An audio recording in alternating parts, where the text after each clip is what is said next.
안녕하세요, 여러분. 음산한 기밀들이 오신 것을 환영합니다.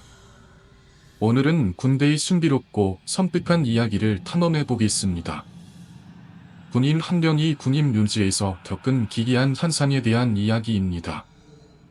죽지 못한 영혼들이 살아있는 사람들을 부를 수 있다는 생각을 해본 적이 있다. 그런 이야기를 알아볼 용기가 있으신다. 이 이야기는 군대의 한 부대에서 근무하는 군인을 중심으로 전개됩니다. 그는 근무하는 동안 이상한 소리와 아픈 영혼들의 부름을 듣기 시작합니다. 특히 새로 들어온 군인이 대치된 후 이상한 환상은 점점 반해서 그가 이해할 수 없는 경험을 하게 됩니다. 안녕하세요. 군인과 거의 입학한 지 조금 되었지만 어느덧 40대에 들어선 나이를 핑계로 기름껏 조용히 공법과 수업을 듣기만 하던 아기입니다. 며칠 전 오라문 1군 지사 황조부대 군대 대담을 들었습니다. 시기는 다르지만 저도 같은 부대에서 근무를 했었기에 반가운 마음에 부족한 글솜씨를 무릅쓰고 이슈이 한 잔의 이야기를 꺼내보려고 합니다. 정말 오래전 이야기고 제가 근무했던 부대가 통폐합되어서 주둔지대로 옮길 참기이기 때문에 보안에 얽매이지 않고 최대한 사실 그대로 글을 쓰게 됩니다. 저는 2001년부터 2003년까지 강원도 횡성에 자리한 1군 지사 예하 동밑 중대에서 근무를 했습니다. 1군 지사는 제1군수 지원사령부의 줄임말로 예하부대 대부분이 보급, 수소, 정비, 수집 등을 담당하는 비전투부대였습니다. 제가 근무한 부대는 그 중에서도 전구를 통틀어 몇 개 되지 않는 보만소가 있는 부대였죠. 보만소란 불에서 사망사고가 났을 때의 사망자의 유해를 영현이라고 하는데 현충원의 자리가 마련될 때까지 영현을 잠시 모시는 제사에 차려진 작은 공간을 말합니다. 평균적으로 두 달에 한두 번 정도 영현이 들어와 보안소에 안치되고 현충원으로 떠날 때까지 24시다 2인 1조로 근무를 섰습니다. 6.25 천전명사 유해 발굴 시 함께 발굴된 북한군 유해들이 현충원에 갈 수 없어서 보안소 한쪽에 큰 나무 박스를 만들어 보관 중이었기에 영현을 자주 접하게 되는 부대원 대부분은 두려움에 금방 무뎌졌죠. 2003년 장마철이 어느 날, 당시 26개월이었던 군생활이 2달 정도 남았을 때 저는 스스로 말년이라고 치마며 분대장까지 내려놓고 속된 말로 짱박히는 생활을 하고 있었습니다. 그러다 친하게 지내던 소무 개원에게 연예인이 들어오는데 근무 일환이 부족하게 되면 보안소 근무에 나가달라는 부탁을 받게 됩니다. 그동안 보안소 근무를 자주 서다 보니 졸리면 묘고랑 옆 의자에 앉아서 졸리기도 할 만큼 간이 커지기도 했지만 그보다 괜히 찾기 주고 싶다는 말년의 엉뚱함으로 큰 귀이 승낙하며 물었습니다. 이번 연하는 어떻게 죽은 거래? 자살이랍니다. 원칙적으로 자살의 경우 현충원에 날 수 없기 때문에 보안소에 오지도 못하지만 가족 중 누군가 군에 인맥이 있는지 얼마나 보안소에 안치하기로 했다는 겁니다.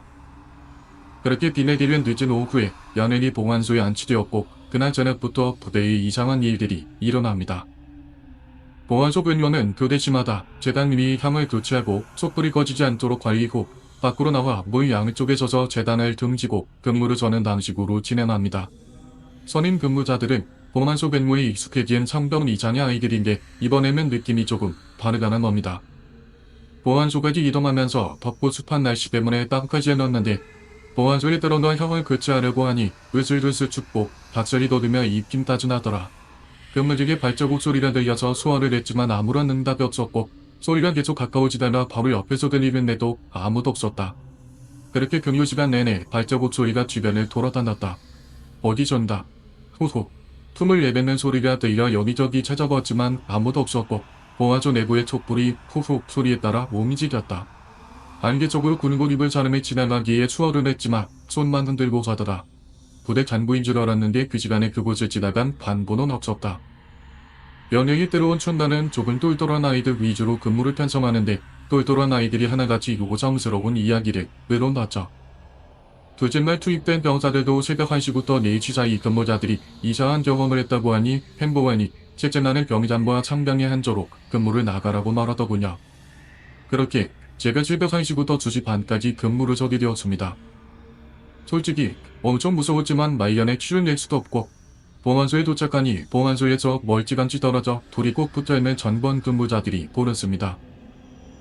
마이언이 제 동기와 덕기 장배님 후임이었는데 둘 다 키도 크고 덩치도 산만한 놈들이 겁이 질려서 아주 작은 목소리로 어떤 남자가 온다, 온나 하는 소리를 들었다는 겁니다. 그렇게 교대를 하고 근무를 서는 내내 저도 제 후임도 분명히 그 소리를 들었습니다.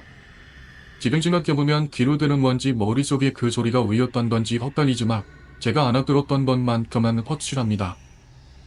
8시간 만에 근무 시간이 지나고 공포에 떨며 복귀하니 전 근무자들 대부분이 잠을 이루지 못한 채 고인들이 겪은 이야기를 나누고 있더군요.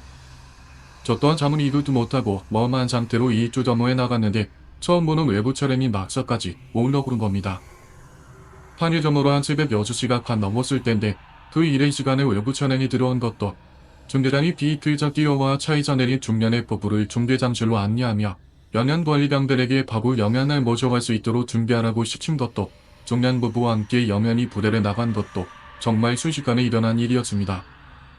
이후 중대장이 중대본부에서 간부들을 모아놓고 한 이야기를 병사 하나가 듣고 부대원들에게 알려줬습니다.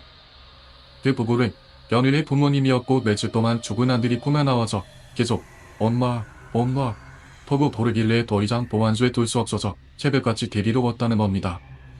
보안소 근무를 서면서 이상한 경험을 했던 부대원들은 연예의 어머니를 부르는 소리를 우리도 들었던 게 아닐까 하며 각자의 방식대로 연연을 위하 기도를 드렸죠.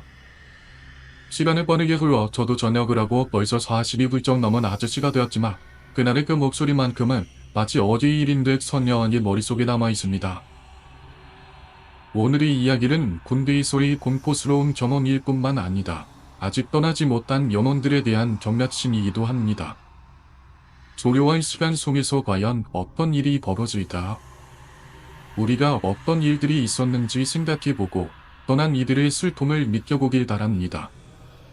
이 이야기가 흥미로웠다면 둠산한 비밀들 채널의 좋아요를 누르고 구독해주세요. 이 이야기들에 대한 여러분의 생각을 아래 댓글로 남겨주세요.